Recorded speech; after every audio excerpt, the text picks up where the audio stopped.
खुले में चुनौती देता हूं श्रीमान राहुल गांधी जी को, किसी मंच पर आ जाएं, किसी मंच पर आ जाएं राहुल गांधी जी में हिम्मत है तो मैं उनके सामने खड़ा होकर एक एक उनके सामने रखूंगा कि कैसे एक एक विषय पर उनको बोलने का अवसर दिया, लेकिन अगर वो संसद आएंगे तब तो बोलेंगे। जब आते हैं विषय होता है राष्ट्रपति के अभिभाषण पे धन्यवाद प्रकट करने का, वहां पे विषय पे कुछ और बोलना शुरू कर देते हैं। बजट पे चर्चा होती है तो किसी और विषय पे बोलना शुरू कर देते हैं। तैयारी उनकी नहीं तो इसमें हमारा क्या कसूर है? नहीं तो भारत जोड़ो यात्रा ने कुछ बदला? आपको लगता है भारत जोड़ो यात्रा के बाद राहुल गांधी का एक नया अवतार, जैसे उनकी ब्रांडिंग की कोशिश, पहले तपस्वी, अभी मैं देख रहा था शेर आया, आप लोग हुआ हुआ कर रहे थे, ये सब कांग्रेस पार्टी की तरफ से ट्वीट किया गया, तो पहले तपस्वी अब शेर, भारत जोड़ो यात्रा, कुछ इमेज मेकओवर हुआ है आपको लग रहा है राहुल गांधी की? हाँ बिल्कुल हुआ है।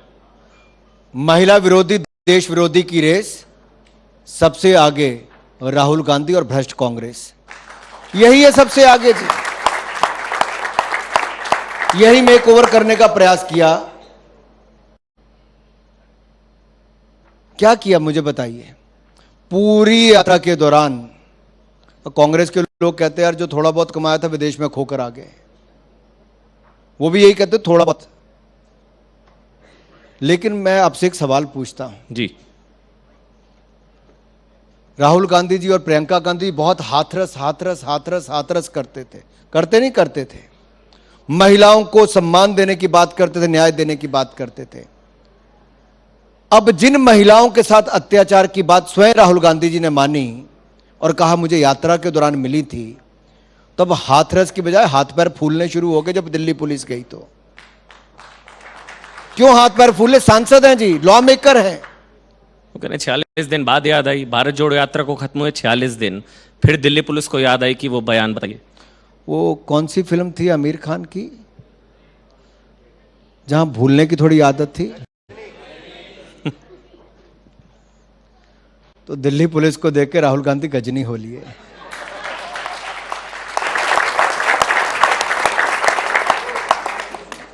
अरे भाई,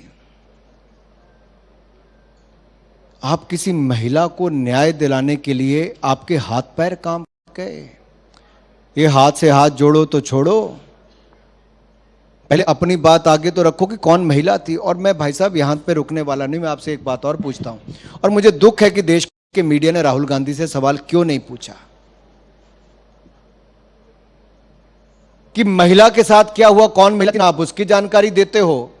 और आपको यात्रा के दौरान आतंकवादी आपकी आंखों में आंखें डालकर देखता है, आप वापस आंखों में आंखें डालकर देखते हो, लेकिन आतंकवादी की जानकारी आप अपनी सुरक्षा एजेंसियों को क्यों नहीं देते हैं?